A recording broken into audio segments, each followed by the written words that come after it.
ঘন কুয়াশা ও হিমেল হাওয়ায় শেরপুরে বেড়েছে শীতের দাপট। আরো জানাতে সরাসরি যুক্ত হচ্ছেন সহকর্মী মোজাহিদুল ইসলাম উজ্জ্বল।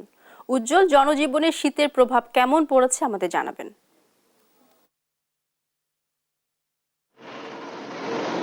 শুভ সকাল মার্জানা। সীমান্তবর্তী জেলা শেরপুরে এই মুহূর্তে শীতের প্রকোপে কিন্তু সাধারণ মানুষজন কিন্তু পড়েছে নানা ধরনের বিপাকে।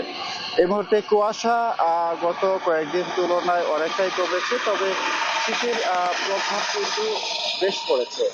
আমরা দেখেছি যে ভোরে এবং সন্ধ্যার পর থেকেই কিন্তু প্রচুর ঠান্ডা শুরু হচ্ছে এই শীতের।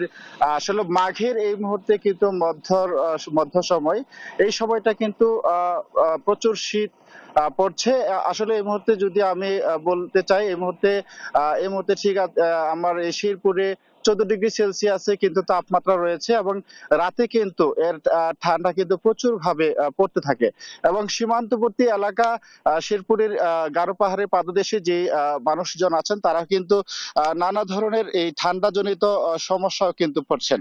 আমি যদি একটু বলি যে এই মুহূর্তে সীমান্তবর্তী জেলায় শেরপুরে কিন্তু মৃদু শৈত্যপ্রবাহ চলছে। গত কয়েকদিনের তুলনায় কিন্তু কুয়াশাটা কিছু কমলেও শীতের তীব্রতা এখনো বেড়ে চলছে। রাতে ও ভোরে কিন্তু নেমে আসছে চরম শীত। আর গ্রামের মানুষ এখনো আগুন জ্বালিয়ে শীত কিছুটা নিবারণের চেষ্টা করছে।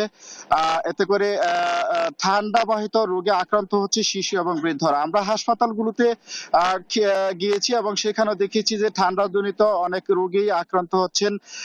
ডায়রিয়া, নিউমোনিয়া, সর্দি, কাশি, জ্বর নিয়ে অনেকে ভর্তি হচ্ছেন। আর এতে বেশিরভাগ রোগী কিন্তু আমরা দেখেছি শিশু এবং বৃদ্ধরা ভর্তি হচ্ছেন।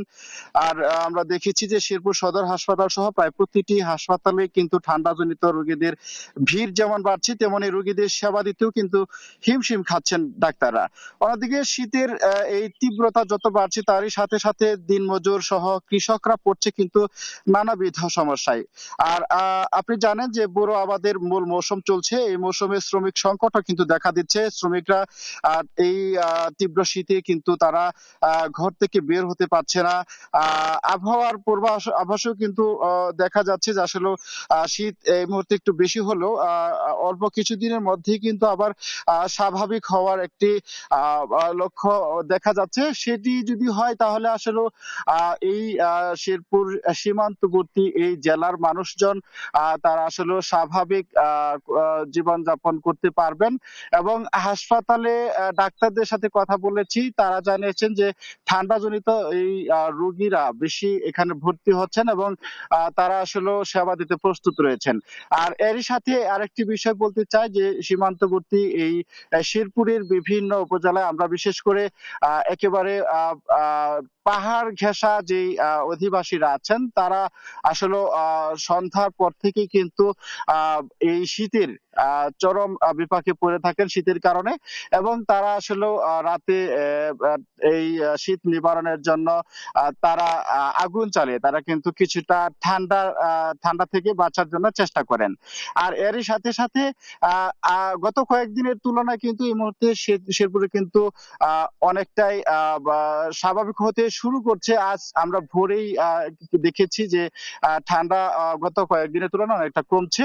আশা করছি এই অল্প কয়েকদিনের মধ্যে, অর্থাৎ আগামীকাল থেকেই হয়তোবা আবহাওয়া আর একটু স্বাভাবিক হতে শুরু করবে।